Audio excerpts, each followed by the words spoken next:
ערב טוב דנה. יש לך חצי דקה לפנות אל הצופים בבית ולשכנע אותם למה את זו שרוצה שאני אשחק להם הבולבול בין השדיים. פסט, תראה מה עשית, דביל. אתה יודע כמה רייטינג היו שווים הזוג שדיים האלה?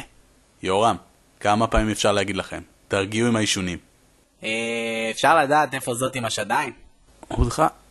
אז עם איזה ציצים נשארנו? של הלסבית. זה לא ציצים זה אוהל 8. יש את הציצים של השרלילה. משומשים מדי. אני לא מוכן לרדת מ-40% רייטינג. למה אנחנו דואגים? יש לנו מגוון אנושי מרתק, שמעורר שיח ישראלי עמוק, המהווה מראה לפניה הרב תרבותיים של החברה הישראלית. מי לא ירצה לראות את זה? טוב חבר'ה, בואו נתמקד. בר רפאלי כבר הייתה. על איזו עוד כוסית על עם ישראל אוהב לדפוק ביד. מה עם ארינה מהישרדות? הבן זונה הבא שמזכיר מישהי שקשורה בחוזה כזה או אחר לערוץ 10 מקבל קרש בראש.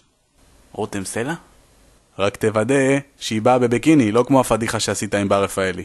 תגיד לה שאני משלם פר סנטים אור חשוף. אולי נביא איזה אולגה מאח הגדול מוסקבה. כל אחד מהדיירים ידחוף לאצבע והיא תצטרך לנחש מי דוחף לה. אהבתי. אבל לא בטוח שזה עובר רגולטור. טוב, אין מה לעשות.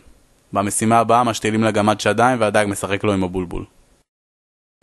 למה עם הגמד קוסומו? יש לו את הזן הכי ענק בבית. אני אשחק שבוע. אין מה לעשות, דג. יש לנו משפחה לפרנס, וילות להבזר, נערות ליווי שלה ביוקר לתקוע. תתמודד. הציבור רוצה, הציבור יקבל. איך אני חולה על עם ישראל.